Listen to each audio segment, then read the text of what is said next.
आज हम आपको परिमेय संख्याओं के बारे में बताएंगे। ऐसी संख्याएं परिमेय संख्याएं कहलाती हैं जिन्हें हम P/Q मतलब भिन्न के रूप में लिख सकते हैं।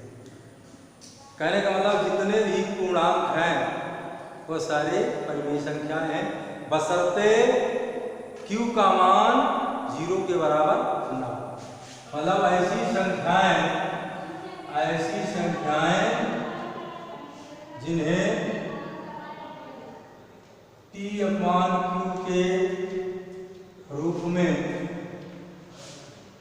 लिखा जा सके, जहां Q P/Q के रूप में लिखा जा सके, जहां Q does not belong to 0, मतलब Q का मान 0 के बराबर नहीं होना चाहिए। क्या कहलाती है? परिमेय संख्याएं कहलाती हैं। परिमेय संख्याएं कहलाती हैं। तात्पर्य यह हुआ कि जितने भी पूर्णांक हैं सारे पूर्णांक क्या हैं? परिमेय संख्याएं। मतलब जितने भी पूर्णांक हैं सारे पूर्णांक क्या है? परिमेय संख्याओं में। सारे पूर्णांक परिमेय संख्याओं में है। कहने का मतलब अगर हमें परिमेय संख्या के बारे में जानकारी करना है तो जो हमारा अंश और हर है उसमें हर का मान 0 के बराबर नहीं होना चाहिए। दूसरी चीज, ये पूर्णांक जितने भी हैं, चाहे 2, 3, 4, 5, 6, जितने भी पूर्णांक हैं सारे पूर्णांक हमारे परिमेय संख्या ही कहलाती है। अब इनमें से कुछ चीजें ऐसे हैं जैसे आपको कहा गया सिद्ध कीजिए, जैसे दिया गया सिद्ध कीजिए √2 एक अपरिमेय संख्या है। अपरिमेय संख्या है। हमें सिद्ध करना है कि √2 एक अपरिमेय संख्या है, तो हम इसका विरोधाभास लेकर के चलेंगे। हम ये रखेंगे कि मान लिया कि √2 एक परिमेय संख्या है। हमने माना √2 एक परिमेय संख्या है। जब परिमेय संख्या मान लिया तो ये किस रूप में होगी? भिन्न के रूप में, मतलब P/Q के रूप में होगी। अर्थात √2 ये हो जाएगी हमारी P/Q के रूप में, जहां P तथा Q दोनों पूर्णांक हैं और Q does not belong to 0। Q का मान, हर का मान 0 के बराबर नहीं है। अब फिर हम बना लेंगे √2 बराबर हमारा क्या? P/Q। इसका गुणा करने तो हो जाएगा √2Q बराबर P। दोनों ओर वर्ग कर दीजिए। दोनों ओर वर्ग करने पर तो जब हमने वर्ग किया तो क्या हो जाएगा? √2Q का वर्ग बराबर होगा P वर्ग, या 2Q वर्ग बराबर P वर्ग, या Q वर्ग बराबर क्या होगा? P वर्ग बटे 2। यहाँ पर P वर्ग का ऐसे विभाजित है 2 से, यहाँ पर P वर्ग संख्या 2 से विभाजित है, इसलिए P भी 2 से विभाजित होगा। 2 भी हमारा जो है P भी 2 से विभाजित होगा। अब देखिए, अब हमने माना P बराबर हमने मान लिया 2C।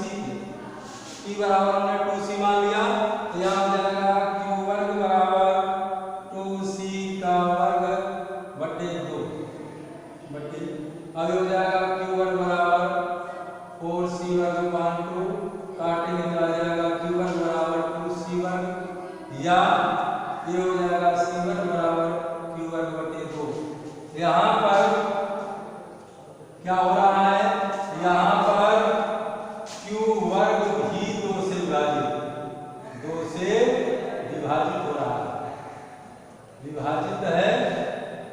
इसलिए क्या होगा, Q भी 2 से विभाजित होगा, 2 से विभाजित होगा। और ये दोनों P और Q इनके दोनों के सहभाज्य के हैं, जबकि P तथा Q के सहभाज्य एक है, जो हमारी धारणा के विपरीत है, हमारी धारणा के विपरीत है। अतः √2 एक अपरिमेय संख्या होगी, अपरिमेय संख्या होगी। तो इस प्रकार से इसी प्रकार से निकाल सकते हैं, सिद्ध कीजिए √3 एक अपरिमेय संख्या है, √5 एक अपरिमेय संख्या है। इस प्रकार से हम बहुत सारे प्रश्नों को कर सकते हैं और इनमें कोई दिक्कत नहीं है, केवल हमें इनका विरोधाभास मान करके करना है। अब इन्हीं परिमेय संख्याओं के साथ साथ किया जाएगा, जैसे इसने दे दिया कि सिद्ध कीजिए, फिर अगला क्वेश्चन है आपके पास, सिद्ध कीजिए 2 + √5 एक अपरिमेय संख्या है, अपरिमेय संख्या है। तो यहाँ पर हम क्या करेंगे, इसका विरोधाभास मान के गुना। हमने मान लिया, माना 2 + √5 एक परिमेय संख्या, हमने इसको परिमेय संख्या माना। और जब परिमेय संख्या माना तो किस रूप की होगी, भिन्न के रूप की, P/Q। इसलिए 2 + √5 = P/Q, जहां क्या होगा, P तथा Q पूर्णांक है और Q does not belong to 0, Q का मान 0 के बराबर है। अब इसको फिर रखिए, 2 + √5 P/Q, 2 को उधर ले लीजिए, तो √5 P/Q - 2, या √5 Q एलसीएम हो गया P - 2Q। अब यहाँ देख रहे हैं कि P -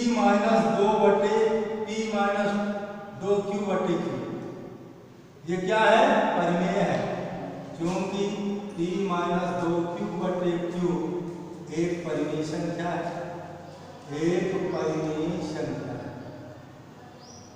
जबकि √5 एक क्या है, अपरिमेय संख्या, अपरिमेय संख्या है। और अपरिमेय संख्या ये बराबर नहीं होती परिमेय संख्या के।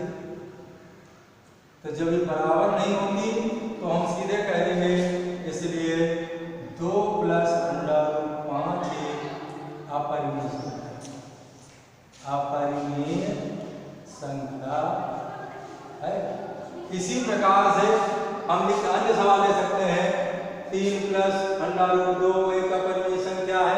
कोई भी प्रश्न करें, माइनस में ले लें, मान लिया 2 - √5 एक अपरिमेय संख्या, कोई भी संख्या लेकर के इन प्रश्नों को हल कर सकते हैं। इसी तरह आपसे पूछा जाता है, बिना लंबे विभाजन प्रक्रिया के बताइए कि परिमेय संख्याओं के दशमलव प्रसार शांत अशांतवर्ती हैं या शांतावर्ती हैं। फिर देखिए, आपको कह रहा है बिना लंबी प्रक्रिया के, कह रहा है बिना लंबी प्रक्रिया किए बताइए कि शांत दशमलवांश है, शांत दशमलवांश है या अशांत, ये हमें देखना है। जैसे उसने दे दिया 13 क्या है, सवाल दे दिया 13/3125, तो हमें करना क्या है, हमें हर को देखना, अंश को नहीं देखना। ये हर के खंड करेंगे तो खंड कर दें। 3125 के खंड किए, 5 से कटेगा और आज काटते चले जाइए और काटते चले जाइए, तो यही हमारा आ जाएगा 3125 के खंड आ गए हमारे 5 गुणे 5 गुणे 5 गुणे 5 गुणे 5 क्या 1 2 3 4 5, कहने का मतलब 5 की घात 5। अब हमें इसमें ये देखना है यदि हर हमारा 2 की घात या 5 की घात के गुणांक में है तब तो शांत दशमलवांश होगा, और अगर अन्य घातों में है, अन्य गुणांकों में है तो फिर नहीं होगा। यहाँ लिखेंगे क्योंकि हर 2 की घात n और 5 की घात n के रूप का है। क्यों? क्योंकि इसमें हम 2 की घात 0 का ऊपर नीचे गुणा कर सकते हैं। तो हमारा क्या हुआ है 2 की घात n और 5 की घात n इसके रूप का है, इस रूप का है, इसलिए क्या होगा शांत आवर्ती होगा या शांत दशमलवांश होगा। इसी प्रकार से अन्य प्रश्न है जिनको हम देख सकते हैं कि शांत है या अशांत। जैसे दिया गया आपके पास दे दिया गया 31 बटे दे दिया गया 3 की घात 2 गुणे 5 की घात 3 गुणे 2 की घात 2।